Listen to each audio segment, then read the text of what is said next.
In the autumn of 1899, when Sheriff William Crawford pushed open the heavy oak doors of the abandoned Hawthorne School for moral and intellectual development, he discovered a scene that would haunt him until his dying day. 47 student desks sat in perfect rows, each carved with desperate messages scratched into the wood with fingernails and makeshift tools. "Help us," read one. "They change our minds," warned another. Most chilling of all was the message found on the headmaster's own desk. "We made them perfect, and perfection requires sacrifice." The Hawthorne School had operated for 9 years in the remote hills of southwestern Missouri, accepting troubled children from wealthy families across the Midwest. 60 students had been enrolled during its existence. Only 12 ever returned home. Those who did came back fundamentally changed, silent, compliant, and bearing strange scars hidden beneath their hair. The missing 48 children had simply vanished, their disappearances explained away as successful transfers to advanced institutions in Europe. Tonight, we pull back the veil on one of America's most disturbing educational experiments, a place where progressive pedagogy masked systematic horror and where the pursuit of the perfect child led to unspeakable atrocities. The Missouri State Archives sealed the investigation files for over a century, claiming the evidence was too disturbing for public consumption. We now know why. Before we descend into the darkness of the Hawthorne School, this channel isn't for everyone, only for those brave enough to confront the buried horrors of our past. If you have the courage to learn what really happened behind the facade of Missouri's most prestigious reform school, hit that subscribe button and let us know in the comments what state you're listening from. Are you ready to join our community of truth seekers who refuse to let history's darkest chapters remain hidden? Let's discover together what transforms education into experimentation and childhood into nightmare. The 1890s marked a turbulent period in American education, when progressive reformers promised scientific solutions to society's most challenging problems. In Missouri's rural counties, wealthy families struggled with children who defied traditional discipline, sons who refused family businesses, daughters who showed excessive intellectual curiosity, and youth of both sexes who displayed what Victorian society labeled moral deficiency. The era's educational philosophy increasingly embraced the idea that problematic behavior could be corrected through scientific intervention, combining the latest European theories with American efficiency. It was in this climate of educational experimentation that Elias Hawthorne arrived in the remote hills near Branson, Missouri in 1890. A distinguished-looking man in his early 40s with prematurely silver hair and piercing blue eyes, Hawthorne presented himself as a revolutionary educator trained in the finest German institutions. His credentials were impeccable: letters of recommendation from prestigious European universities, published papers on child psychology, and testimonials from grateful families whose children had been transformed under his care. Hawthorne's reputation preceded him through carefully orchestrated word-of-mouth campaigns among the social elite. Wealthy families in Kansas City, St. Louis, and Chicago whispered about the remarkable educator who could take their most troublesome offspring and return them as model citizens. The cost was substantial, $2,000 per year when most teachers earned $400. But for families facing social scandal from uncontrollable children, it seemed a reasonable investment in their reputations. The location Hawthorne selected for his school was both beautiful and isolated. 500 acres of rolling hills covered in dense forest, accessible only by a single winding road that discouraged casual visitors. The nearest town, Hollister, lay 15 miles away, close enough for necessary supplies but far enough to ensure complete privacy for his revolutionary educational methods.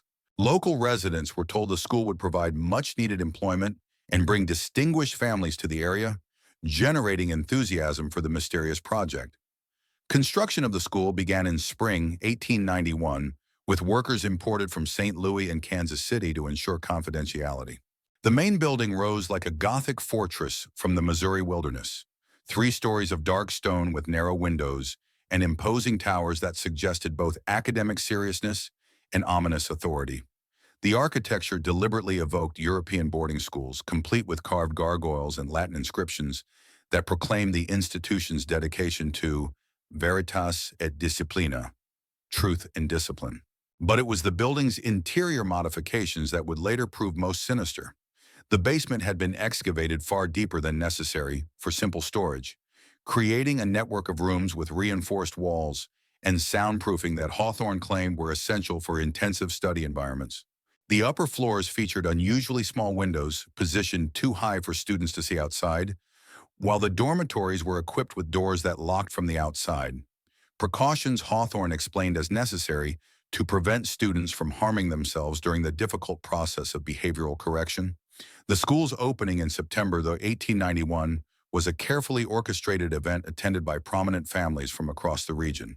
Hawthorne delivered an eloquent address about the scientific principles underlying his educational philosophy, promising parents that their children would emerge as perfected specimens of American youth, freed from the moral and intellectual defects that plague modern society. The assembled families, desperate for solutions to their domestic troubles, welcomed his promises with enthusiasm and substantial financial commitments. Dr. Elias Hawthorne's public persona as a progressive educator masked a far more disturbing background that would remain hidden until the school's eventual exposure. Investigation would later reveal that Dr. Hawthorne was actually Friedrich Steinmann, a former medical student expelled from 3 German universities for conducting unauthorized experiments on asylum patients. His supposed credentials were elaborate forgeries, his published papers plagiarized from obscure European journals, and his testimonials fabricated by accomplices who shared his interest in what he termed the scientific perfection of human nature. Steinmann had fled Europe in 1889 following accusations of medical malpractice that resulted in the deaths of several patients during experimental procedures designed to correct moral deficiencies through cranial intervention. Adopting the identity of Elias Hawthorne, he had spent 2 years in Boston studying American educational methods and identifying the perfect opportunity to continue his work under the protective facade of a legitimate institution. His most trusted associate was Miss Adelaide Crane, the school's director of student welfare, a gaunt woman in her 30s whose severe appearance perfectly matched her role as chief disciplinarian. Crane had trained as a nurse in London before being dismissed for her enthusiasm for experimental treatments that exceeded the boundaries of conventional medicine. Her specialty was what she called behavioral conditioning through controlled environmental manipulation, techniques that combine psychological pressure with carefully calibrated physical discomfort to break down resistant personalities. Crane's methods appeared deceptively benign to outside observers. She maintained detailed charts tracking each student's progress through various stages of correction, documenting their responses to different combinations of isolation, dietary restriction, and what she termed corrective physical therapy.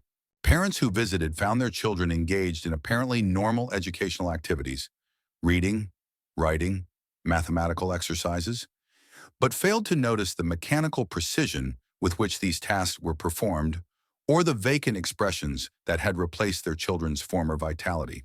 The third member of Hawthorne's inner circle was Professor Victor Steinberg, officially the school's instructor in natural philosophy, but actually a specialist in what he called cranial sciences, primitive techniques for modifying brain function through surgical intervention. A thin, nervous man with trembling hands and thick spectacles, Steinberg had studied under some of Europe's most controversial physicians before being forced to flee prosecution for grave robbing and illegal human experimentation. Steinberg's laboratory, hidden in the school's basement and disguised as a medical infirmary, contained equipment that belonged in a hospital operating theater rather than an educational institution.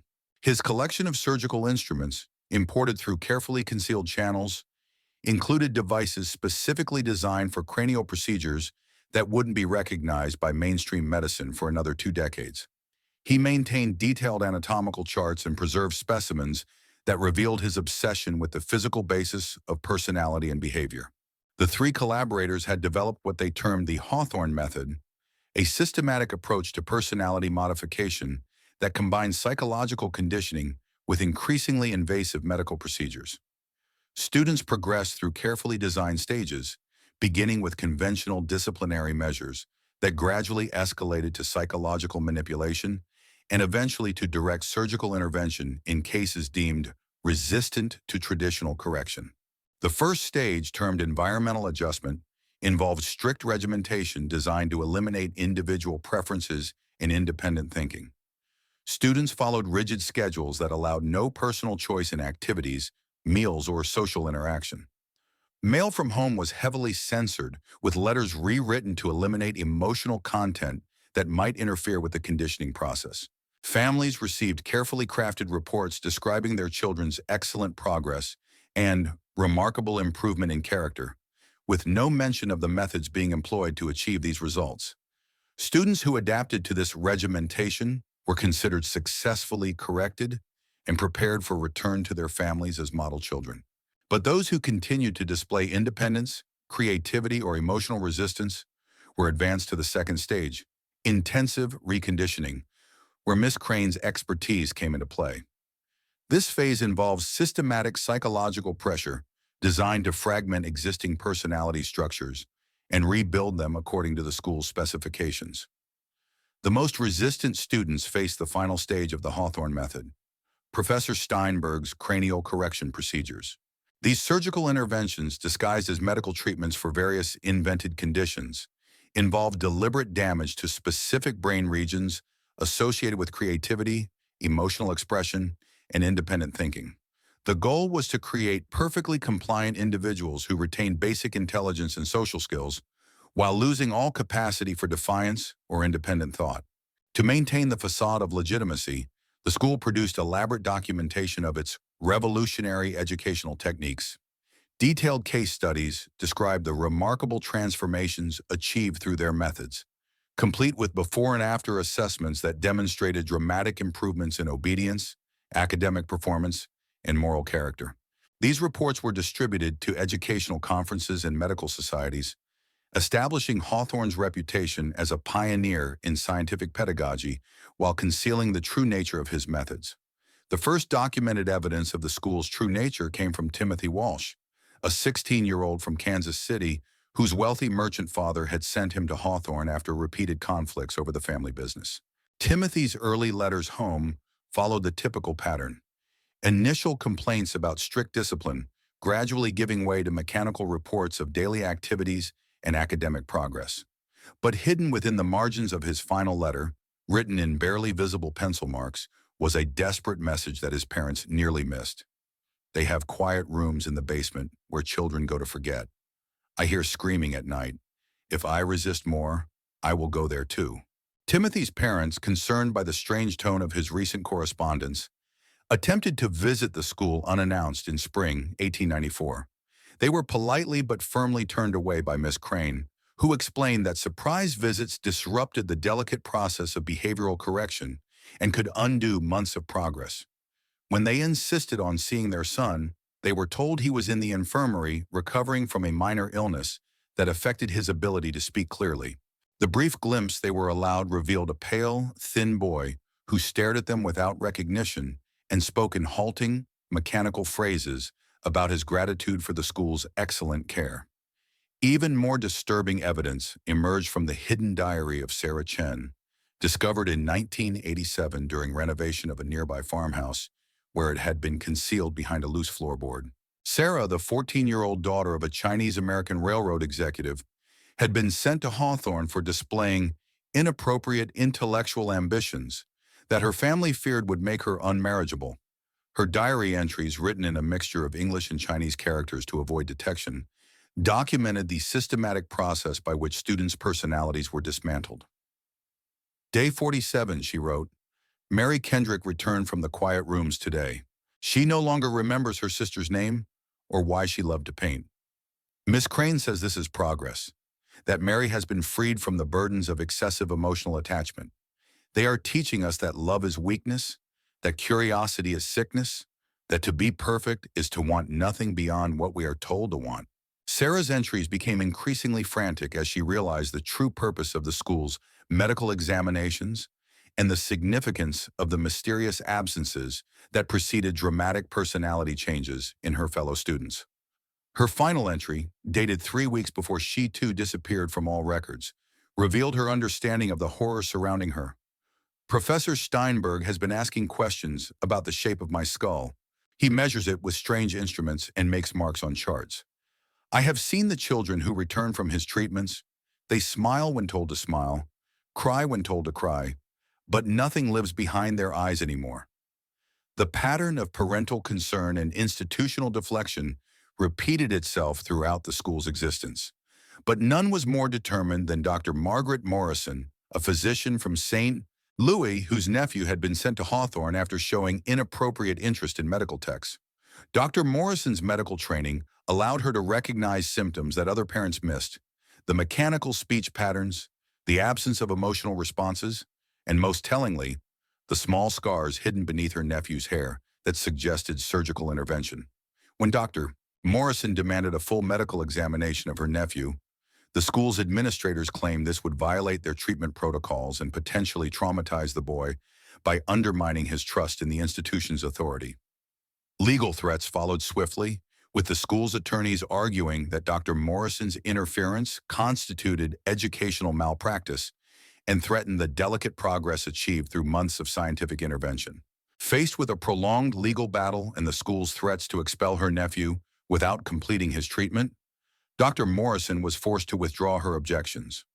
Local residents occasionally reported strange activities at the school: delivery wagons arriving at odd hours, the sound of construction work late at night, and most disturbing of all, children's voices crying out from the direction of the school buildings during the darkest hours before dawn. But the school's substantial contributions to the local economy and Hawthorne's careful cultivation of community leaders ensured that such concerns were dismissed as the product of overactive imaginations or misunderstood medical procedures.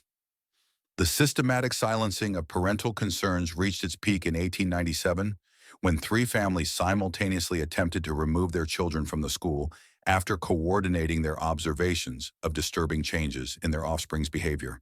The families, the Rutherfords of Chicago, the Blackwoods of St. Louis, and the Vanderburgs of Kansas City, had maintained correspondence throughout their children's enrollment and had begun to suspect that the school's methods went far beyond conventional education. Their coordinated action prompted an unprecedented response from the school's administration. Within days, each family received visits from distinguished physicians who claimed to have examined their children and found clear evidence of severe mental instability that would require immediate commitment to psychiatric institutions if the children were removed from Hawthorne's care. Legal documents were presented threatening criminal charges for child endangerment if the parents interfered with medically necessary treatments already in progress. If this story is sending chills down your spine, you're not alone in feeling the horror of systematic abuse disguised as education. Hit that like button if you're brave enough to hear how much worse this gets, and share this video with someone who needs to know how easily institutional authority can mask unspeakable crimes. Our community of truth seekers grows stronger when we refuse to let these dark chapters remain buried. The true scope of the Hawthorne School's horrors was finally exposed through the investigation that followed the institution's abrupt closure in November 1899. When Sheriff Crawford and his deputies descended into the school's basement complex, they discovered a sophisticated network of laboratories, surgical suites, and preservation facilities that revealed the systematic nature of the experiments conducted on children over nearly a decade. The central chamber had been converted into a fully equipped surgical theater, complete with gas lighting systems that provided the intense illumination necessary for delicate procedures. The walls were lined with anatomical charts showing detailed cross-sections of the human skull and brain, with specific regions marked for what Professor Steinberg termed corrective intervention points. Surgical instruments of unusual design filled custom-made cabinets, devices that combined conventional medical tools with modifications that suggested their use in experimental procedures on living subjects. Most damning was the discovery of Steinberg's meticulously maintained research journals, which documented over 200 surgical procedures performed on children between 1892 and 1899. Each entry included detailed preoperative assessments of the patient's personality traits, behavioral patterns, and psychological characteristics, followed by precise descriptions of the surgical techniques employed and post-operative observations, tracking changes in consciousness, memory, and behavior. The procedures themselves represented a horrifying fusion of primitive lobotomy techniques with systematic experimentation designed to isolate and eliminate specific personality traits, Steinberg had developed methods for accessing different regions of the brain through carefully calculated entry points, using instruments of his own design to damage or remove tissue associated with creativity, emotional expression, and independent thought. His goal was nothing less than the surgical creation of perfect compliance. Children who retained basic intelligence and social skills while losing all capacity for defiance or independent thinking. One particularly chilling case study documented the treatment of Rebecca Morrison, Dr. Morrison's nephew, who had been subjected to what Steinberg termed corrective frontal intervention to eliminate his excessive intellectual curiosity. The surgical notes described the precise removal of brain tissue from regions associated with abstract reasoning and creative thinking, with careful monitoring of the patient's responses to ensure that basic cognitive functions remained intact, while higher-order thinking was systematically destroyed. The experiments extended far beyond surgical intervention to include systematic testing of various chemical compounds designed to enhance the effects of the procedures. Through connections with European pharmaceutical companies, the school had obtained access to experimental drugs that wouldn't be available to mainstream medicine for decades. Detailed logs documented the administration of these substances to children as young as 10 years old, tracking their effects on consciousness, memory formation, and susceptibility to psychological manipulation. Miss Crane's contribution to the experimental program involved the development of sophisticated conditioning protocols designed to reinforce the effects of surgical procedures through carefully orchestrated psychological pressure. Her methods included controlled nutrition programs that used hunger as a compliance tool, sleep deprivation regimens that increased susceptibility to suggestion, and elaborate systems of reward and punishment calibrated to rebuild personality structures according to predetermined specifications. The basement complex also contained a preservation laboratory where Steinberg maintained an extensive collection of brain specimens removed during his procedures. Each specimen was carefully labeled with detailed information about the donor's original personality traits, the specific procedures performed, and the behavioral changes achieved before the subject's death or permanent incapacitation. These preserved tissues served as reference materials for ongoing research and were regularly shipped to European institutions that were purchasing the school's experimental data. Perhaps most horrifying was the discovery of detailed correspondence files revealing the school's connections to an international network of researchers engaged in similar experiments. Universities in Germany, Austria, and Britain were receiving regular reports documenting the results of procedures that would be banned under any civilized legal system. The Hawthorne School was essentially operating as a commercial supplier of information that legitimate researchers couldn't obtain through ethical means, selling the results of systematic human experimentation to institutions that preferred not to ask uncomfortable questions about the source of their data. The financial records revealed the true scope of the operation's profitability. Beyond the substantial fees charged to families for their children's education, the school was generating significant income from the sale of research data, preserved specimens, and detailed documentation of experimental procedures. European buyers were paying premium prices for information about the relationship between specific brain regions and behavioral traits, data that could only be obtained through the systematic destruction of young minds. Dr. Hawthorne's personal laboratory contained the most sophisticated equipment, including devices for precise cranial measurement, instruments for mapping electrical activity in the brain, and apparatus for maintaining subjects in controlled states of consciousness during extended procedures. His research focused on what he termed the engineering of perfect compliance, the systematic elimination of all personality traits that might interfere with absolute obedience to authority. The documentation revealed that the school's graduation ceremonies, that no families were permitted to attend, were actually disposal procedures for subjects who had been rendered unsuitable for return to society through failed experiments or excessive brain damage. These children were typically declared dead from various fabricated illnesses, with their bodies preserved for ongoing research or destroyed to eliminate evidence of the procedures that had been performed on them. The beginning of the end for the Hawthorne School came through the unlikely intervention of James Fletcher, a 28-year-old investigative reporter for the St. Louis Post-Dispatch, who had grown suspicious of the institution's remarkable success rates in the uniformly positive but strangely mechanical letters that graduates sent to newspapers praising their educational experience. Fletcher's investigation began in earnest after he interviewed Mary Kendrick, one of the few students who had been returned to her family after displaying what the school termed complete reformation. During their conversation, Fletcher noticed that Mary spoke in oddly formal phrases and showed no emotional response to questions about her time at the school. Most disturbing of all, when he mentioned specific events from her childhood that her mother had described, Mary showed no recognition or memory of experiences that should have been deeply meaningful to her. Convinced that something was fundamentally wrong at the Hawthorne School, Fletcher devised a plan to gain access to the institution through deception. Using forged credentials, he presented himself as Dr. James Morrison, a European physician interested in observing the school's revolutionary educational methods for potential implementation in his own practice. His distinguished appearance and sophisticated knowledge of educational theory, gained through weeks of research, convinced the school's administrators to grant him a brief visit. The tour provided by Miss Crane was carefully orchestrated to show only the most benign aspects of the school's operations. Fletcher observed students engaged in apparently normal educational activities, though he noted the mechanical precision with which they performed their tasks and their unnaturally subdued behavior. When he attempted to engage individual students in conversation, their responses were limited to formulaic phrases about their gratitude for the school's excellent care and their satisfaction with their educational progress.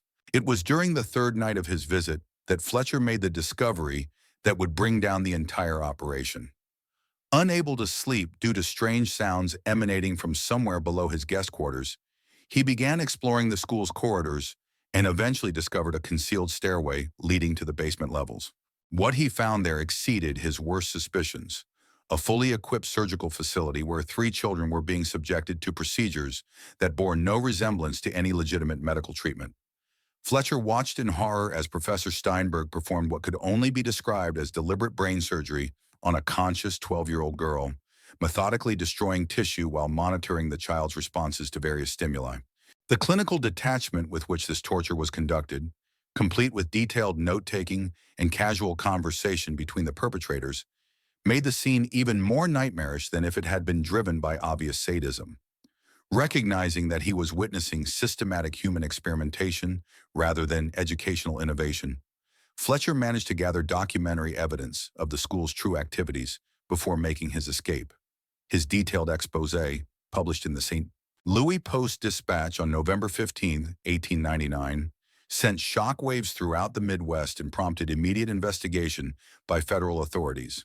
The raid on the Hawthorne School, conducted by a combined force of federal marshals and local law enforcement, encountered no resistance.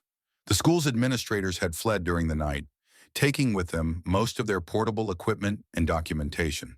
However, the evidence they left behind was overwhelming: surgical facilities, preserved specimens, detailed experimental records, and most damning of all, 28 bodies in various states of preservation, all showing evidence of surgical procedures performed on living subjects. Dr. Hawthorne's suicide note, discovered in his abandoned office, provided a chilling insight into the mentality that had driven the school's operations. "History will vindicate our work," he wrote. "We have made unprecedented advances in understanding the physical basis of human behavior and the methods by which undesirable traits can be eliminated from the population. The children who suffered in our laboratories have contributed to knowledge that will benefit humanity for generations to come."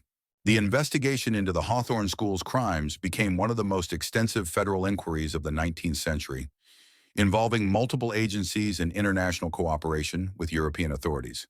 However, the full scope of the horror was never made public, as powerful families and institutions worked desperately to suppress evidence that would expose their complicity in the systematic abuse of children. Many of the families who had sent their children to the school faced an agonizing choice between seeking justice and protecting their social standing. Public acknowledgement that their offspring had been subjected to horrific experimentation would expose them to scandal and destroy their reputations in their communities. The systematic nature of the crimes made it impossible to claim ignorance. The warning signs had been there for years, ignored in favor of the convenience of having difficult children transformed into compliant automatons. The medical and academic communities also had powerful incentives to minimize the scandal.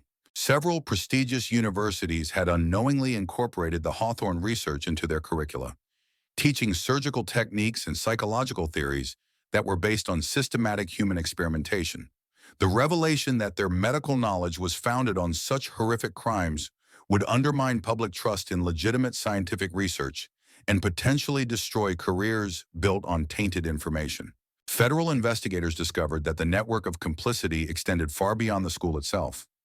Bank records revealed substantial payments to local officials who had ignored obvious warning signs, postal workers who had intercepted and destroyed letters from desperate students, and suppliers who had provided specialized equipment without asking uncomfortable questions about its intended use. The systematic corruption had created a web of silence that protected the school's operations for nearly a decade. The official investigation was quietly closed after 6 months, with most of the evidence sealed in federal archives that wouldn't be opened for over a century. The public record simply stated that the Hawthorne School had been closed due to irregularities in educational practices, and that criminal charges were being pursued against the escaped administrators. No mention was made of the systematic human experimentation, the preserved bodies, or the international network of collaborators who had purchased the school's research data. The school building itself was destroyed in a mysterious fire 3 months after the raid, eliminating the physical evidence of the crimes that had been committed there. Local residents reported that the fire burned with unusual intensity and an acrid chemical smell that suggested the destruction was deliberately designed to eliminate any trace of the basement laboratories and their contents. The surviving victims faced a lifetime of struggle with trauma and partial memories that made their accounts seem unreliable to skeptical authorities. Many had been so severely damaged by the procedures they had undergone that they were unable to provide coherent testimony about their experiences. Others retained enough memory to understand what had been done to them, but lacked the social credibility to be believed by investigators who preferred simple explanations to complex horrors. Perhaps most tragically, several of the medical innovations developed through the school's experiments were quietly adopted by legitimate researchers who either didn't know or didn't want to know the source of their new knowledge. Surgical techniques for treating mental illness and methods for modifying behavior through psychological conditioning became standard practices in psychiatric institutions throughout America and Europe, carrying forward the legacy of the Hawthorne horrors in ways that would never be acknowledged. The full truth about the Hawthorne School remained buried for nearly 90 years, until a 1987 renovation project at the Missouri State Archives uncovered sealed files that documented the complete scope of the institution's crimes.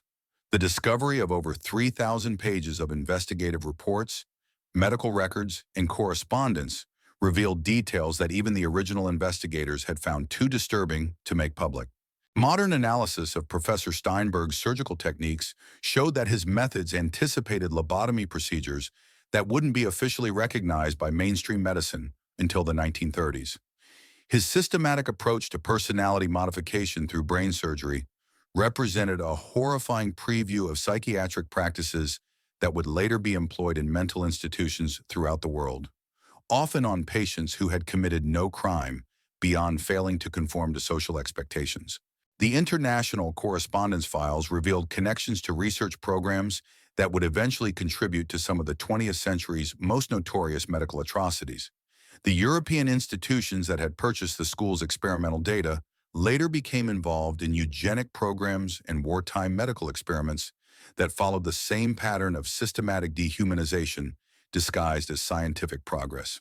The Hawthorne case serves as a chilling reminder of how easily institutional authority can mask systematic abuse, and how the pursuit of knowledge divorced from ethical constraints can lead to horrors that challenge our understanding of civilized behavior. The fact that respected families, medical professionals, and educational authorities collaborated in or ignored clear evidence of systematic child abuse reveals the dangerous potential of social hierarchies that prioritize reputation over human welfare. What makes this story particularly relevant to modern concerns is the recognition that the same social dynamics that enabled the Hawthorne School's operations continue to exist today. The tendency to trust institutional authority, the reluctance to investigate uncomfortable allegations, and the willingness to sacrifice vulnerable individuals for perceived social benefits remain powerful forces in contemporary society. The children who suffered and died at the Hawthorne School were not the victims of isolated madmen, but of a systematic failure of social institutions that should have protected them. Their tragedy reminds us that the price of ignoring warning signs and prioritizing convenience over human welfare can be measured in destroyed lives and corrupted souls. What do you think about this dark chapter of American educational history? How many other institutions have hidden similar secrets behind facades of respectability and progress? The shadows of our past hold truths that powerful people hoped would remain buried forever. If you found this investigation as disturbing as we did, subscribe to our channel and hit that notification bell to never miss our explorations of history's darkest secrets. Share this video with someone who needs to understand how institutional authority can mask systematic horror, and let us know in the comments what other buried truths you think deserve to be uncovered. The past is never truly past. Its shadows reach into our present in ways we're only beginning to understand. Join us next time as we reveal another dark secret that challenges everything we thought we knew about American history.